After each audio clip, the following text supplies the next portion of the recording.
तो dear students, हम लोग आज फिर नए सिरे से अपना एक टॉपिक स्टार्ट करते हैं।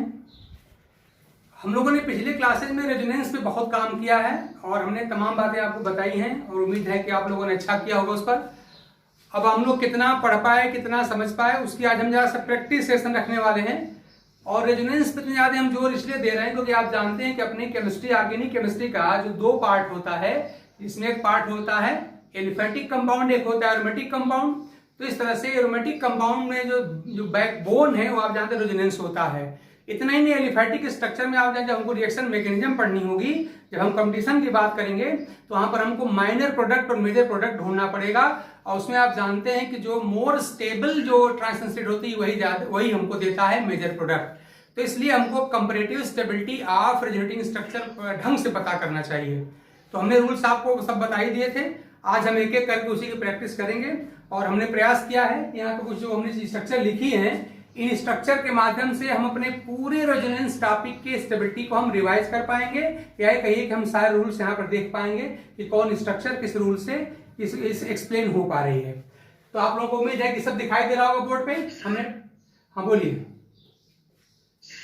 हाँ बोलिए बोलिए। सर एक लोग को इंटर कर लीजिए सर।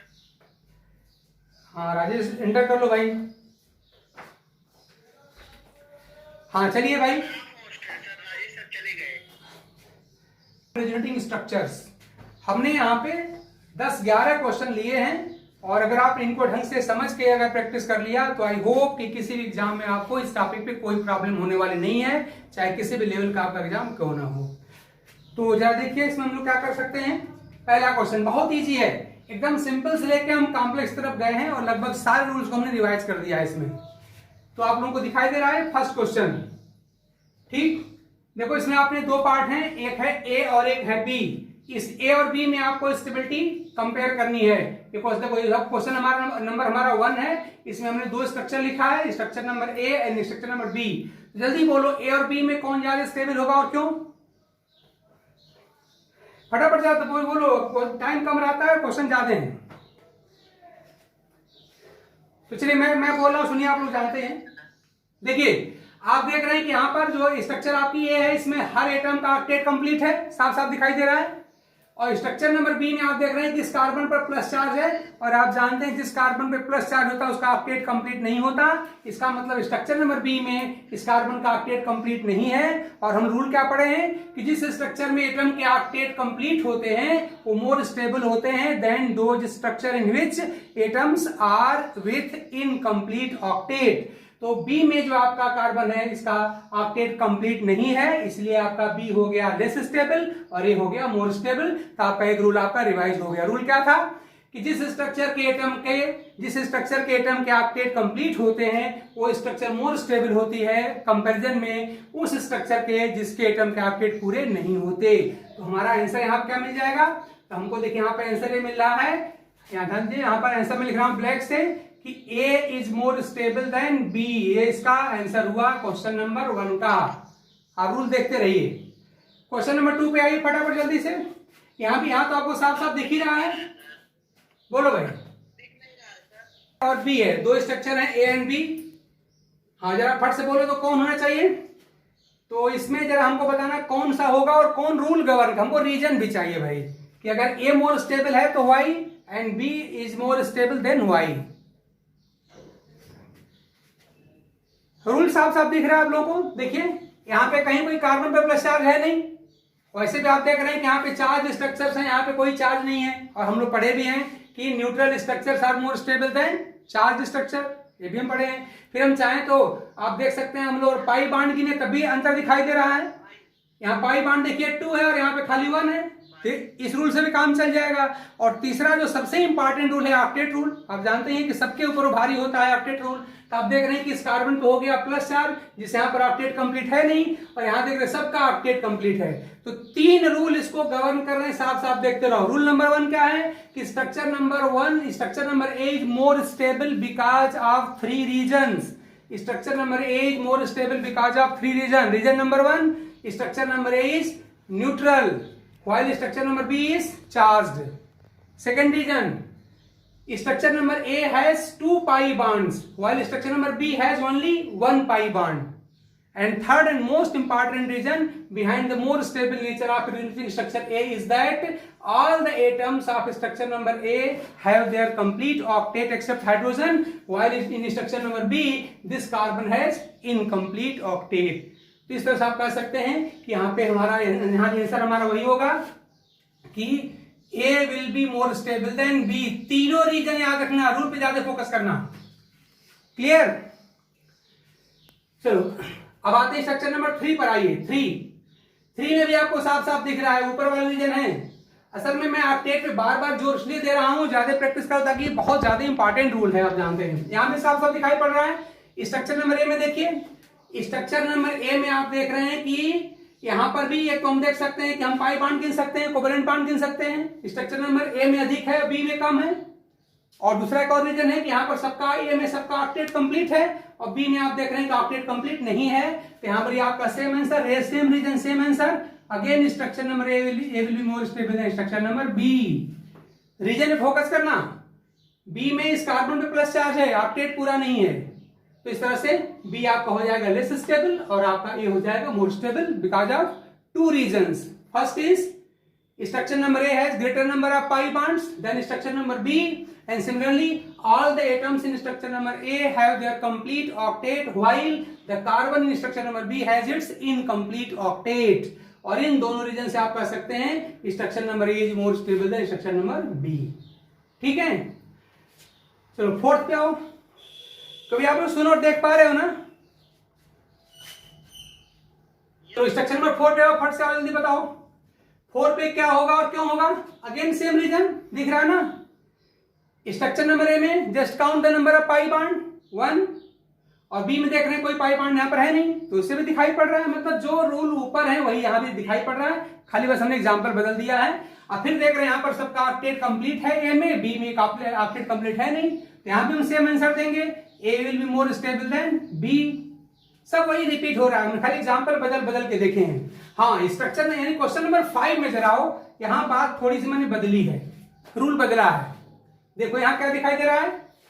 अगर स्ट्रक्चर नंबर ए को देखो, आप लोगों को एरोमेटिसिटी हमने बताया था और रूल आप जानते हैं, और न जानते हो कोई अगर व्यक्ति ऐसा हो तो फट से सुन लीजिए 1 मिनट में, कि अगर रिंग हो और साथ में अगर कंप्लीट सर्किल ऑफ ऐसे रेजोनेंस घूमे, कंप्लीट सर्किल ऑफ रेजोनेंस हो तो एरोमेटिक होता है.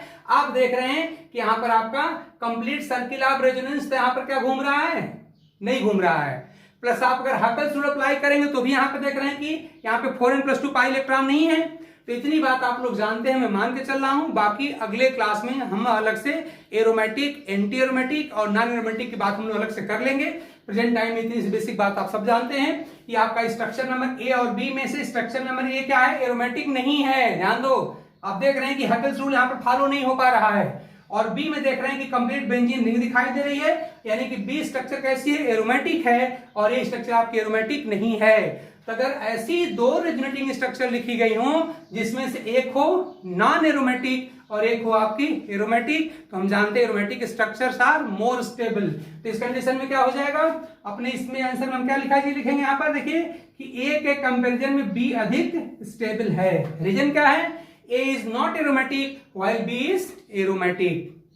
ठीक है, ये भी हम लोग का हो गया. चलिए अब क्वेश्चन नंबर 6 पे आइए. यहां जा देखो, यहां पे हमने 3 स्ट्रक्चर लिख दिया है. क्वेश्चन नंबर 6 में 3 स्ट्रक्चर्स हैं. Structure number A, B and C. जरा तीनों को कंपेयर करो, ढंग से देखो जरा सा आप लोग. तो अगर ऐसी स्ट्रक्चर आपके सामने मिलती हैं तो जहां पे लोन पेयर आप लगा सकते हो लगा देना, क्योंकि लोन पेयर लगा के आपको एग्जाम में मिलेगा नहीं.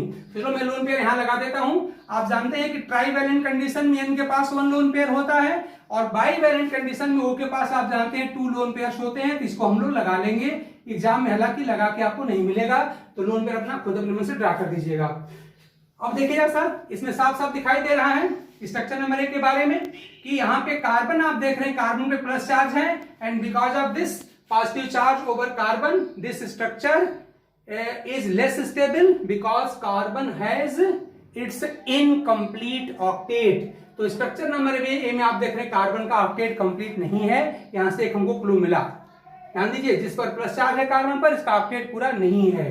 अब जरा बी पे आ जाइए फटाफट, देखिए यहाँ पे सब कुछ साफ साफ दिखाई दे रहा है। आप देख रहे हैं कि इस कंडीशन में यहाँ पर क्या दिख रहा है, यहाँ पर तो यहाँ ये दिख रहा है, यहाँ सबके ऑक्टेट पूरे हैं ना भाई, यहाँ सभी के ऑक्टेट कंप्लीट हैं।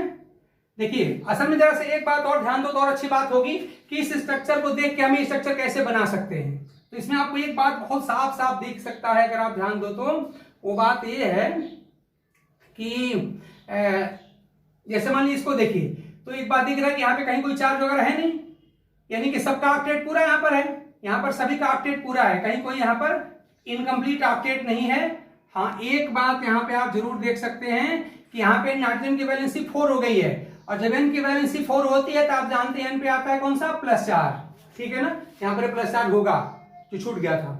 अब आप देखिए जरा सा, इसमें सभी का ऑक्टेट कंप्लीट है, यानी जब n के ऊपर प्लस चार्ज है तब n का ऑक्टेट कंप्लीट है। चेक कर सकते हैं आप लोग, क्योंकि n ने यहाँ पर 4 बांड बना रखे हैं, 2 बांड H के साथ और यहाँ पे 2 बांड यहाँ दिखाई पड़ रहे हैं कार्बन के साथ। तो each and every atom except hydrogen has its complete octet. आप जानते हैं कि H का ऑक्टेट पूरा होता है, डुप्लेट होता है, तो सभी का ऑक्टेट यहाँ पे पूरा है, और यहाँ देख रहे हैं ऑक्टेट कार्बन का पूरा नहीं है। तो A और B में हम क्या कर सकते हैं कि A और B में हम कह सकते हैं कि यहाँ पर एक बात बहुत क्लियर दिख रही है कि A के कंपेरिजन B की स्टेबिलिटी यहाँ पर हाई होगी, ठीक है, ये बात हो गया। अब देखो B और C में थोड़ी सी यहाँ पे क्लोज फाइट है, कंपेयर करो भाई, यहाँ पर देख रहे हैं यहाँ पे सभी का ऑक्टेट कंप्लीट है, और यहाँ पे देख रहे हैं सभी का ऑक्टेट कंप्लीट है। बी और सी में ध्यान देना, बी और सी दोनों में ऑक्टेट कंप्लीट है, ए का ऑक्टेट कंप्लीट नहीं था तो ए को हमने लेस स्टेबल कर दिया, कोई प्रॉब्लम नहीं है। But B and C both have their atoms with complete octet, then compare which one will more stable. देखो भाई बी और सी में से मोर स्टेबल कौन सा होगा, जल्दी बताओ जल्दी से, कौन रूल गवर्न करेगा उसको, कौन सा मोर स्टेबल होगा, सी।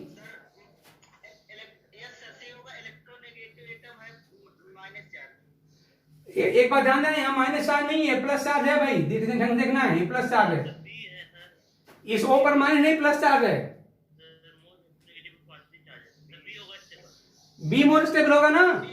देखो भाई पॉजिटिव चार्ज यहाँ भी है, पॉजिटिव चार्ज यहाँ भी है, बट क्या डिफरेंस दिखाई दे रहा है, here positive charge is present over less electronegative atom on n and here positive charge is present over more electronegative atom. और आप जानते हैं कि जब इलेक्ट्रोनेगेटिव एटम के ऊपर प्लस आता है स्टेबिलिटी घटाता है, लेकिन आप देख रहे हैं कि n कंपैरेटिवली कम इलेक्ट्रोनेगेटिव है कंपैरिजन में ओके। तो अब बताइए इसमें से पॉजिटिव चार्ज किसकी स्टेबिलिटी ज्यादा घटाएगा, n वाले का कि O वाले का,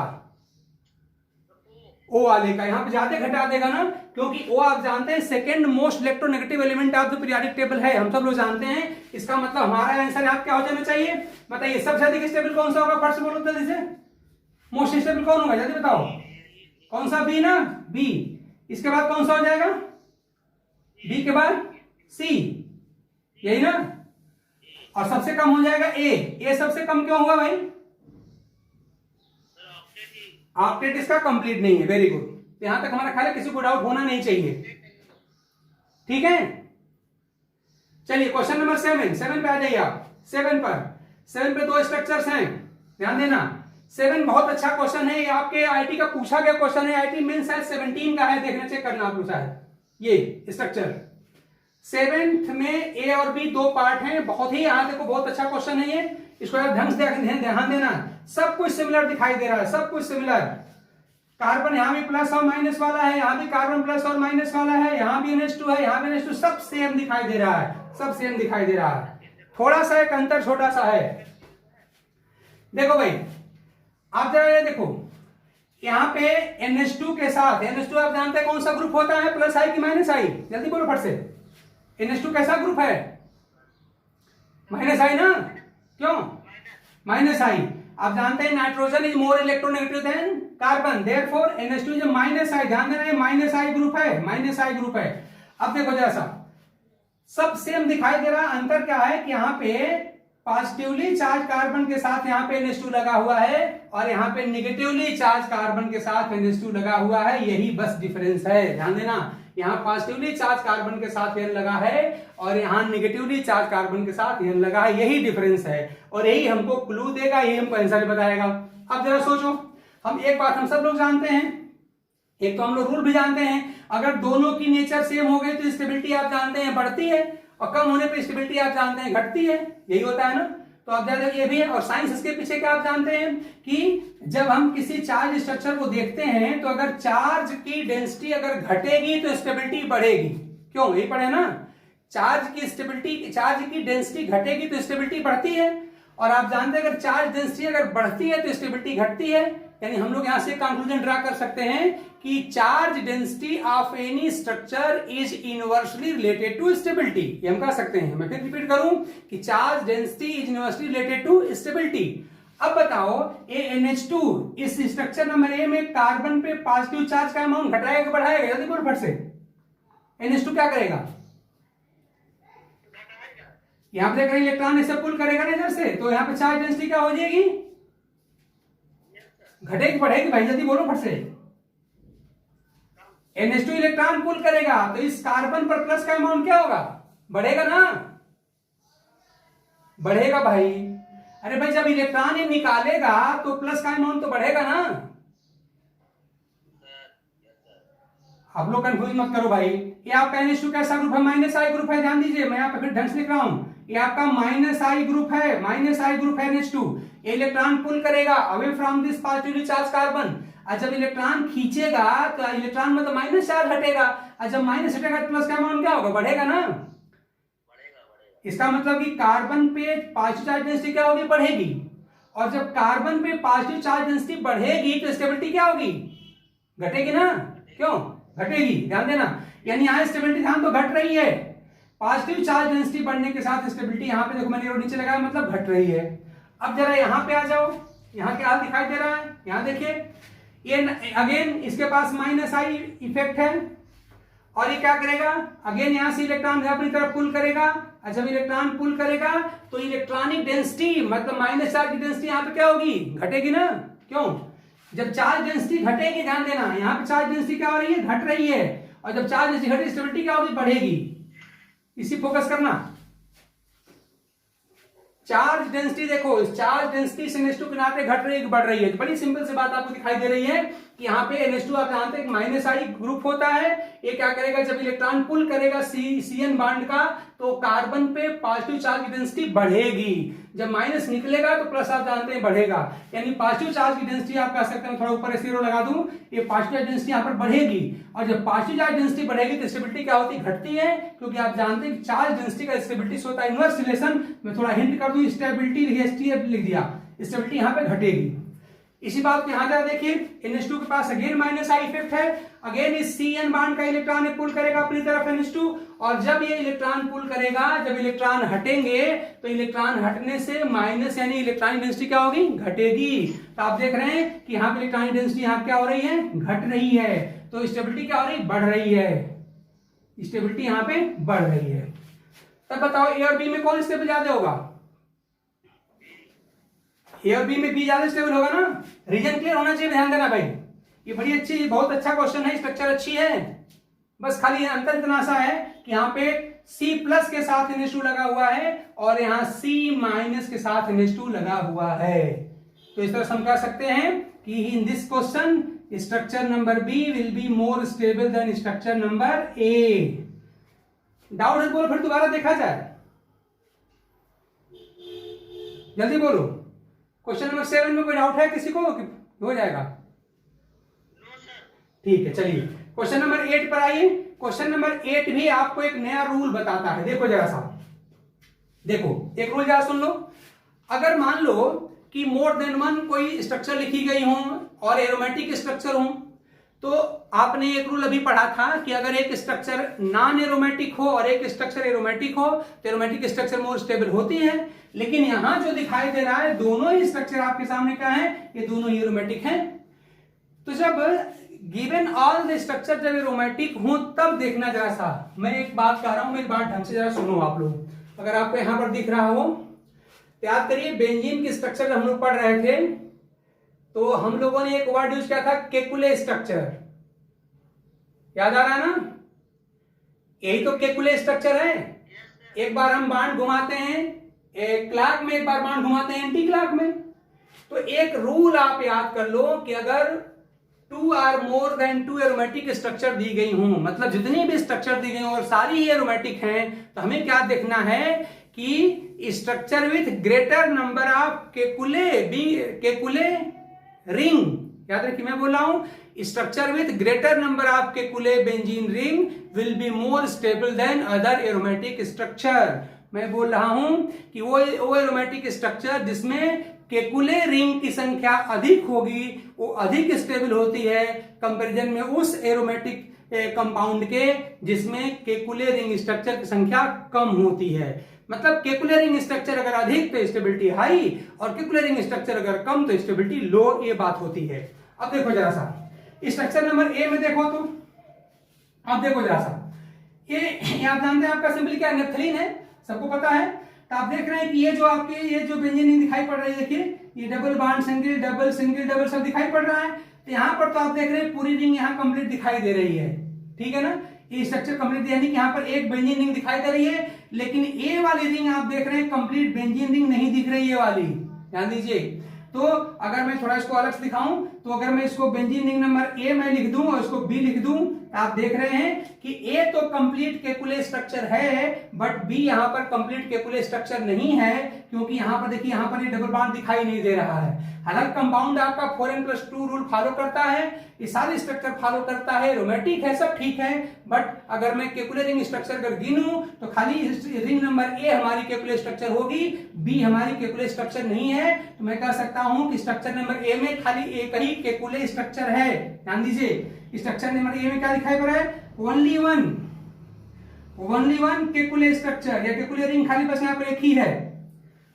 अब जरा सा बी पे आ जाओ, बी पे क्या दिख रहा है, देखो आप जानते हैं कि जो देखो मैं यहाँ पर ये मैं क्या समय ब्लैक से दिखा रहा हूँ, ये बांड में ब्लैक से दिखा रहा हूँ, आप देखिए जैसे ये बांड जो मैं ब्लैक से दिखा रहा हूँ साफ साफ दिखाई दे रहा है कि ये जो आपका ये कार्बन है इसको जाके हम लोग ब्रिज कार्बन कहते हैं। और आप जानते हैं कि अगर मैं इसको रिंग को अगर मैं रिंग नंबर ए लिखता हूं, इसको मैं बी लिखता हूं, तो साफ साफ दिख रहा है कि ये जो आपका कार्बन है ए और बी दोनों में कॉमन है, इसलिए ये बांड जो आपका दिखाई दे रहा है डबल बांड पाई बांड, ये भी दोनों में काउंट किया जाएगा। ध्यान देना ये जो हमने ब्लैक से पाई बांड बनाया है वो रिंग ए और बी दोनों में काउंट किया जाएगा। इसका मतलब ये हुआ कि रिंग ए तो हमारी केकुले रिंग है ही है, रिंग बी भी हमारी केकुले रिंग है, क्योंकि ये वाला जो बांड है, ध्यान देना ये वाला बांड ए और बी दोनों के साथ गिना जाएगा।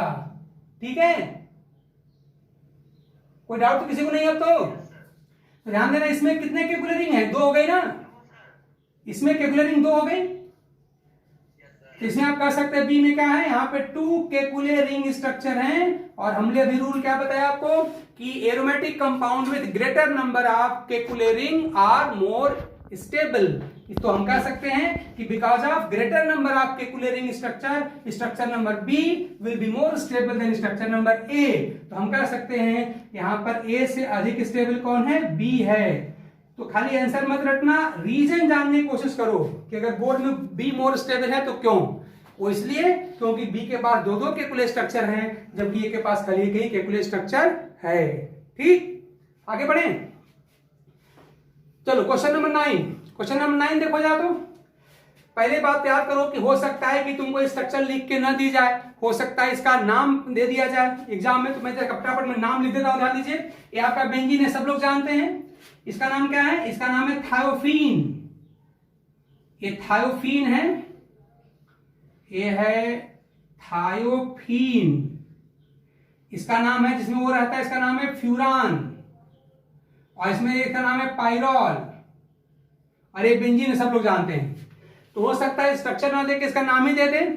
तो देखो भाई सारे के सारे एरोमेटिक कंपाउंड है, एरोमेटिस्टिक रूल हम लोग जानते हैं, डिटेल प्रैक्टिस अगले वीडियो में अगले लेक्चर में कर लेंगे। तो आप जानते हैं सब के सब एरोमेटिक कंपाउंड है, सब एरोमेटिक हैं, कहीं कोई डिफरेंस नहीं है। तो जब सब एरोमेटिक हैं तो उस कंडीशन में क्या करें, तो याद ध्यान देना इस बात का, एक बात बहुत ही डिफरेंट आपको दिखाई पड़ रही हो, ये है कि यहाँ पर एक जो है, आप ध्यान दीजिए ये आपका कैसा है, ये आपका यहाँ पर बेंजीन है, ये सब कैसे हैं, ध्यान दीजिए ये सब नॉन बेंजीनॉइड एरोमेटिक स्ट्रक्चर है, याद रखिए। ये पहली स्ट्रक्चर ये कैसी है, सीधे सीधे बेंजीन है, और बाकी बी सी एंड इसको मान लो हमने डी लिख दिया इसके लिए अगर, यानी कि थायोफीन, फ्यूरान एंड पाइरॉल, और these are non benzenoid aromatic compounds, non benzenoid aromatic compound, साफ साफ दिख रहा है कि इनके पास चाहे थायोफीन हो, फ्यूरान हो, पायरॉल हो, किसी के पास बेंजीन रिंग नहीं है, फिर भी बाकी सारे कंडीशन फुलफिल करने के नाते ये सबके सब एरोमेटिक हैं। और जब ऐसे स्ट्रक्चर आए तो आपको बस एक बात ध्यान देना है कि जो आपका हेट्रो एटम है, मतलब एटम अदर देन कार्बन, उसकी साइज देख लेना, ध्यान देना, उसकी साइज आपको देख लेना है। तो पहली बात आप जानते हैं कि जो आपका एरोमेटिक जो बेंजीन होता है मोर स्टेबल होता है, उसके बाद से बेंजीनाइड का नंबर आता है। तो अब बेंजीनाइड में आपका यहाँ पर थायोफीन, फ्यूरान और पायरॉल है। रूल क्या रखना है कि जिसका हेटेरो एटम साइज में बड़ा होगा, ध्यान दीजिए हमने आपको एक रूल बताया था कि जब एनायंस होते हैं और एनायंस में जो सेंट्रल एटम अगर डिफरेंट पीरियड का होता है तो बताया गया था कि जिसकी साइज बड़ी होती है वो कंपैरेटिवली ज्यादा पोलराइज होता है, और जिसकी पोलराइजेबिलिटी हाई होती है उसकी स्टेबिलिटी भी हाई होती है। यहां पर सिंपली हमको साइज भर देख लेना है, जस्ट वॉच द साइज। तो larger the size of hetero atom more aromatic the structure will be, ठीक है ना। Larger the size of hetero atom more stable the structure will be, ठीक है। Larger the size of hetero atom more stable the structure will be, मैं कई बार बोल चुका। तो जरा फट से इसका बताना, तो इसका हम आंसर ढूंढना चाह रहे हैं, यहां लिखना चाह रहा हूं। जोरो एबीसीडी में मोस्ट स्टेबल कौन होगा? एबीसीडी में ए ना, क्यों? एबीसीडी ठीक है, ए, चलो ए तो हो गया, ठीक है भाई। ए के बाद बी क्यों आएगा, जल्दी बोलो, बी क्यों आएगा? क्योंकि सल्फर की साइज सबसे बड़ी है इनमें से, सल्फर, ऑक्सीजन और नाइट्रोजन में। वेरी गुड, आपने कहा, तो आपका बी हो गया। इसके बाद देख रहे हैं आपका फिर कौन आ जाएगा? ओ और एन में ध्यान दो, एबीसीडी नहीं, कुछ गड़बड़ लग रहा है, ढंग से बताओ। ए के बाद आपका बी आएगा। अब सल्फर से अगले नंबर पर किसकी साइज है, ओ की एन की? जल्दी बोलो, ओ और एन में से कौन बड़ा है? जो बड़ा होगा वही आएगा। अरे एन बड़ा है भाई, एन से, एन के राइट में वो होता है ना, कंफ्यूज मत करो तुम लोग। एन के राइट में वो होता है, और हम जानते हैं पीरियड में राइट में जाने पर साइज क्या होती है, घटती है। तो ये मत कंफ्यूज करो। ऑक्सीजन है स्मॉलर साइज देन नाइट्रोजन, ये मत भूलो भाई। ऑक्सीजन है smaller size than nitrogen, nitrogen की साइज बड़ी है, और जिसकी साइज बड़ी उसकी आ जाएगा यहाँ पर डी, और उसके बाद से किसका नंबर आएगा? तब यहाँ नंबर आएगा सी का। तो इस तरह से आप इनमें से आराम से स्टेबिलिटी बता सकते हैं कि कौन मोर स्टेबल होगा और कौन लेस स्टेबल होगा। तो इस तरह से हमने आपको इन 8 क्वेश्चन के थ्रू हमने आपको बता दिया। 2 क्वेश्चन और है, फटाफट देखते हैं। 10 देखो, ऊपर ए पार्ट लिखा है, नीचे बी पार्ट, आप लोगों को दिखाई दे रहा है ना बोर्ड पे, क्वेश्चन नंबर 10। और 10 का आंसर तो बिना देखे तुम फट से बता सकते हो, जल्दी बोलो भाई। देखो यहां पर भी देखो क्या है, बहुत कुछ सिमिलरिटी है, थोड़ा सा अंतर खाली है। यहां पर भी देखो सभी का ऑक्टेट कंप्लीट है, ए में भी सभी के ऑक्टेट कंप्लीट है, बी में भी सभी के ऑक्टेट कंप्लीट है। नंबर ऑफ पाई बॉन्ड जितना ए में है उतने नंबर ऑफ पाई बॉन्ड आपका बी में है, कोई डिफरेंस नहीं है। बट डिफरेंस किसमें है कि यहाँ पे निगेटिवली चार्ज कार्बन के साथ कौन जुड़ा है? Cl जुड़े हैं, Cl मतलब इलेक्ट्रॉन पुलिंग ग्रुप जुड़े हुए हैं। और यहाँ देख रहे हैं कि निगेटिवली चार्ज कार्बन के साथ कौन जुड़ा हुआ है? CH3 यानी कि प्लस आई ग्रुप जुड़ा देगा। फटाफट जल्दी बोलो, कौन ज्यादा स्टेबल है, ए कि बी? कौन ज्यादा स्टेबल है? Yes, A is greater than B, very good. Reason clear है ना भाई? क्योंकि आप देख रहे हैं कि सी के साथ कौन लगा है? माइनस आई ग्रुप लगा हुआ है, ये माइनस आई ग्रुप लगा हुआ है, ये आपका यहाँ पर प्लस आई ग्रुप लगा हुआ है। और हम सब लोग जानते हैं कि जब किसी एनायन के साथ माइनस आई ग्रुप लगा हो तो स्टेबिलिटी आप जानते हैं बढ़ती है। ये फ्रेंडली ग्रुप नाम दिया, ख्याल करो। तो इसलिए A will be more stable than B. चलो फट से क्वेश्चन, लास्ट क्वेश्चन, बस एक क्वेश्चन और है, क्वेश्चन नंबर 11, जल्दी बताओ। क्वेश्चन नंबर 11 पे, क्वेश्चन नंबर 11 जल्दी बोलो भाई।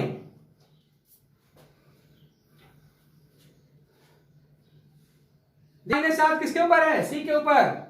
लेस इलेक्ट्रोनेगेटिव एटम के ऊपर माइनस चार्ज है, जबकि कोई स्ट्रक्चर नंबर बी में आप देख रहे हैं द सेम बी हो ज्यादा हो गया कि ए कौन ज्यादा होगा? बी ना, क्यों? B will be, yes very good, B will be more stable than A. हाँ, बी इसके लिए कर सकते हैं, B more stable than A. और रीजन आपको कंफ्यूज नहीं करना है। रीजन क्या है? Here negative charge is present over less electronegative atom that is carbon, while in this case the same negative charge is present over more electronegative atom that is oxygen। और हम जानते हैं कि मोर इलेक्ट्रोनेगेटिव एटम पे negative charge आने पे stability ज्यादा बढ़ती है। That's why out of these two structure A and B, B will be more stable than structure number A. तो इस तरह से आप लोगों के पास ये सारे क्वेश्चन को हमने एक्सप्लेन कर दिया और हम इसको अपलोड भी कर देंगे अपने यूट्यूब चैनल पे। अगर आप इसको फिर दोबारा रिवाइज कर लेंगे इसको। और हमारे ख्याल कोई प्रॉब्लम अब रेजोनेटिंग स्ट्रक्चर पे होना नहीं चाहिए। तो अगर आप इसको ढंग से प्रैक्टिस अगर आप कर लेते हैं तो अगले क्लास में जब हम लोग मिलेंगे तो उसमें हम प्रयास करेंगे कि आपको एरोमेटिक, एंटी एरोमेटिक और नॉन एरोमेटिक इसके सारे रूल बता करके और आपको ढंग से प्रैक्टिस करा दिया जाए। और जब वो भी पूरा हो जाएगा तब उस कंडीशन में हम लोग आराम से अब चाहें तो किसी भी रिएक्शन इंटरमीडिएट के स्टेबिलिटी को लेकर के, उसके एप्लीकेशन को लेकर के या रिएक्शन मैकेनिज्म को लेकर हम आसानी से किसी भी लेवल की बात हम कर पाएंगे। ठीक है, तो एक क्लास और अभी हम और इस पर रोकते हैं, इसको ढंग से आप लोग रिवाइज कर लीजिएगा। और हमारे नाम से आप चाहें तो आपको चैनल मिल भी जाएगा, ढूंढो मिल जाएगा, तो उसमें ढेर सारे वीडियो पड़े हैं काम के। आप उनको जो जिन चीजों को देखोगे तो काफी अंतर दिखेगा। अब तक जो आप लोग पढ़ाई कर रहे थे या तमाम चीजें देख रहे हैं इसमें अंतर है। हमने बिल्कुल इसका अप्रोच बिल्कुल ऑब्जेक्टिव बना दिया है कि हम यहाँ पे क्वेश्चन के थ्रू हम अपने रूल को रिवाइज कर पा रहे हैं।